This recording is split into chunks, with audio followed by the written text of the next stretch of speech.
Item ಯಾವುದೇ ಇರಲಿ try ಮಾಡಿ ಆಚಿ ಚಿಕನ್ ಮಸಾಲಾ. ರಾಜಧಾನಿ ಬೆಂಗಳೂರಿನ ನಾಗರಿಕರಿಗೆ ಜಲಮಂಡಳಿಯಿಂದ ಗುಡ್ ನ್ಯೂಸ್ ಸಿಕ್ಕಿದೆ.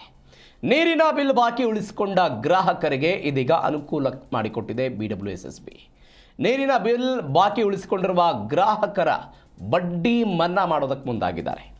ಒನ್ ಟೈಮ್ ಸೆಟಲ್ಮೆಂಟ್ ಯೋಜನೆಯನ್ನು ಜಾರಿ ಮಾಡಿದೆ BWSSB. ಏಪ್ರಿಲ್ನಿಂದ ಒನ್ ಟೈಮ್ ಸೆಟಲ್ಮೆಂಟನ್ನು ಜಾರಿಗೊಳಿಸುತ್ತೆ BWSSB. DCM DK ಶಿವಕುಮಾರ್ ಈ ಬಗ್ಗೆ ಮಾಹಿತಿ ಕೊಟ್ಟಿದ್ದಾರೆ. ಜನರಿಗೆ ಅನುಕೂಲ ಆಗುವಂಥ ಉದ್ದೇಶಕ್ಕಾಗಿ ಇಂಥದ್ದೊಂದು ಪ್ರಯತ್ನಕ್ಕೆ ಇದಕ್ಕೆ ಮುಂದಾಗಿದ್ದಾರೆ. ಒನ್ ಟೈಮ್ ಸೆಟಲ್ಮೆಂಟ್ ಯೋಜನೆಯನ್ನು BWSSB ಜಾರಿ ಮಾಡಿರೋದು ಅಂದರೆ ಈ ಟ್ರಾಫಿಕ್ ವೈಲೇಷನ್ ಆದಾಗಲೂ ಕೂಡ ಈ 50% ರಿಯಾಯಿತಿ ಕೊಟ್ಟು ಒನ್ ಟೈಮ್ ಸೆಟಲ್ಮೆಂಟ್ ಮಾಡಿದ್ರಲ್ವ ಅನೇಕ ಬಾರಿ, ಅದೇ ರೀತಿಯಾಗಿ BWSSB ಒಂದು ಪ್ರಯತ್ನಕ್ಕೆ ಮುಂದಾಗ್ತಾ ಇದೆ. ಬಿಲ್ ಬಾಕಿ ಉಳಿಸಿಕೊಂಡಿರುವ ಬಿಲ್ನ ಅಸಲನ್ನು ಪಾವತಿ ಮಾಡಿದಲ್ಲಿ ಬಡ್ಡಿಯನ್ನು ಮನ್ನಾ ಮಾಡ್ತೀವಿ ಅಂತ DK ಶಿವಕುಮಾರ್ ಹೇಳಿದ್ದಾರೆ. ರಾಜಧಾನಿ ಬೆಂಗಳೂರಿನಲ್ಲಿ ಒಟ್ಟು 11 ಲಕ್ಷ ನೀರಿನ ಸಂಪರ್ಕಗಳಿದೆ. ಈ 11 ಲಕ್ಷಗಳ ಪೈಕಿ 5.11 ಲಕ್ಷ ಗ್ರಾಹಕರ ಬಿಲ್ಗಳ ಬಾಕಿ ಇದೆ. ಹೆಚ್ಚು ಕಡಿಮೆ ಅರ್ಧಕ್ಕರ್ಧ. ಒಟ್ಟು ನೀರಿನ ಬಿಲ್ ಬಾಕಿ ಮೊತ್ತ ಇರೋದು 851 ಕೋಟಿ ರೂಪಾಯಿ. 851 ಕೋಟಿ ರೂಪಾಯಿ ಒಟ್ಟು ನೀರಿನ ಬಿಲ್ ಬಾಕಿ ಇದೆ. ಇದರಲ್ಲಿ ಅಸಲಿನ ಮೊತ್ತ 539.43 ಕೋಟಿ ರೂಪಾಯಿ, ಬಡ್ಡಿ 311 ಕೋಟಿ ರೂಪಾಯಿ ಇದೆ. ಹೀಗಾಗಿ ಈ ಬಾಕಿಯನ್ನು ಸುಲಭವಾಗಿ ಪಾವತಿ ಮಾಡೋದಕ್ಕೆ ಮತ್ತು ಗ್ರಾಹಕರ ಮೇಲಿನ ಆರ್ಥಿಕ ಹೊರೆಯನ್ನು ತಗ್ಗಿಸುವುದಕ್ಕೆ ಇಂಥದ್ದೊಂದು ಕ್ರಮಕ್ಕೆ ಒನ್ ಟೈಮ್ ಸೆಟಲ್ಮೆಂಟ್ ಮೊರೆ ಹೋಗ್ತಿದ್ದಾರೆ. ಏಪ್ರಿಲ್ನಿಂದ ಜೂನ್ವರೆಗೆ ಈ ಯೋಜನೆಯನ್ನು ಜಾರಿಗೆ ತರ್ತಾ ಇದೆ ಸರ್ಕಾರ. ಗಮನಿಸಬೇಕಾದ ಸಂಗತಿ ಅಂತ ಹೇಳಿದ್ರೆ ಅಸಲು ಮೊತ್ತ 539 ಕೋಟಿ ಇದೆ, ಬಡ್ಡಿನೇ 311 ಕೋಟಿ ರೂಪಾಯಿ ಬರಬೇಕು. ಈಗ ಗ್ರಾಹಕರು ತಮ್ಮ ಬಾಕಿ ಇರುವಂಥ ಅಸಲನ್ನು ಪಾವತಿ ಮಾಡಿದರೆ ಬಡ್ಡಿ ಮನ್ನಾ ಆಗುತ್ತೆ.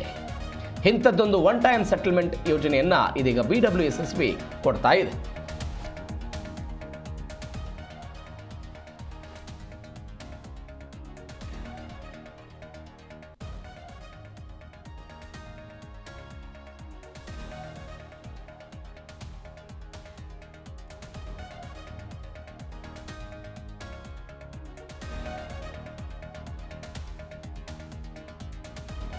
ನೀರಿನ ದರ ಏರಿಕೆ ಬಗ್ಗೆ ಕೆಲವೊಂದಿಷ್ಟು ಚರ್ಚೆಗಳಾಗಿದ್ದನ್ನು ನಾವು ಗಮನಿಸಿದ್ದೀವಿ. DK ಶಿವಕುಮಾರ್ ಅವತ್ತು ಕೂಡ ಮಾತನಾಡಿದ್ದನ್ನು ನಾವು ಗಮನಿಸಿದ್ದೀವಿ.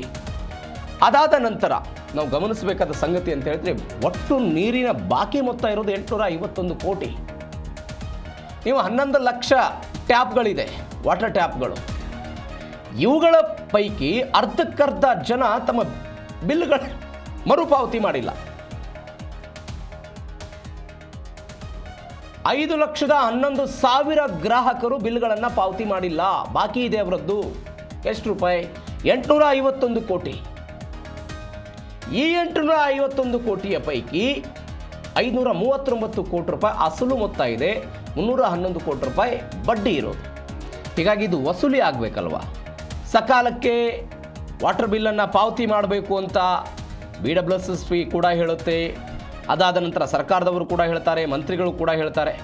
ಇವೆಲ್ಲದರ ಹೊರತಾಗಿಯೂ ಕೂಡ ಈ ಪರಿಪ್ರಮಾಣದಲ್ಲಿ ಇದು ಉಳಿದಿರೋದು.